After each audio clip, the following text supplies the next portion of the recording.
You're welcome. It's another hot day here in Alabama as Hurricane Dorian skirts up the Florida coast.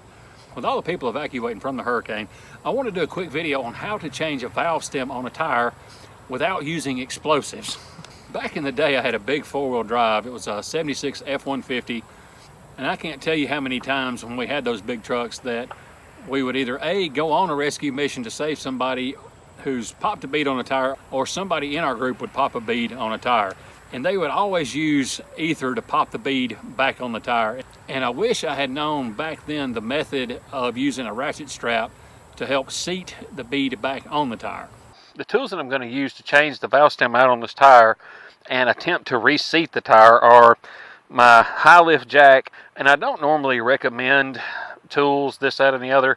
But if you have a full-size vehicle and you have room to store something like this, whether it be on the top or in the bed or whatever, I would recommend these if you live the prepared lifestyle. And this is kind of a relic from the days when I used to have a big four-wheel drive with the big bias-plied mud tires, this, that, and the other, and I just keep it in the back of my truck because they're so handy. Then I'm going to use a ratchet strap, and I'm going to use my emergency tire kit that I keep in my truck. Now, a lot of people don't have full-size air compressors in their vehicle, and that's why I'm going to try to use this one that I've had for probably 15-20 years, and that's all I'm going to use to try to change the valve stem out on this tire and then reseat the bead without using explosives. Take your high lift jack and place the lifting portion of it underneath the solid object, in this case the trailer hitch on my truck, and then place the foot of it on the tire.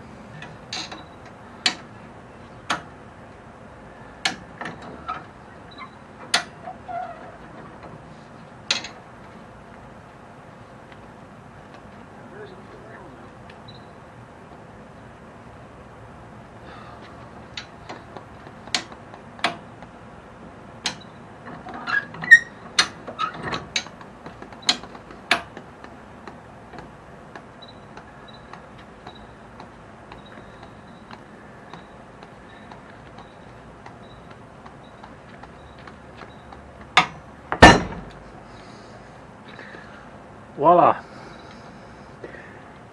Breaking the bead is the easy part. Getting the tire back on is the hard part.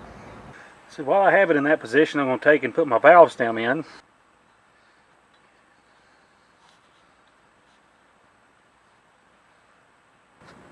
There's the valve stem in. Now I'm hoping that because I didn't break the bead completely off the upper side of this rim, that I'll be able to use my little compressor to inflate it. But I'm going to go ahead and put my ratchet strap around to try to shrink it down a little bit anyway.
I know this little compressor is loud, but it looks like it's building pressure, so maybe this will work on the first go.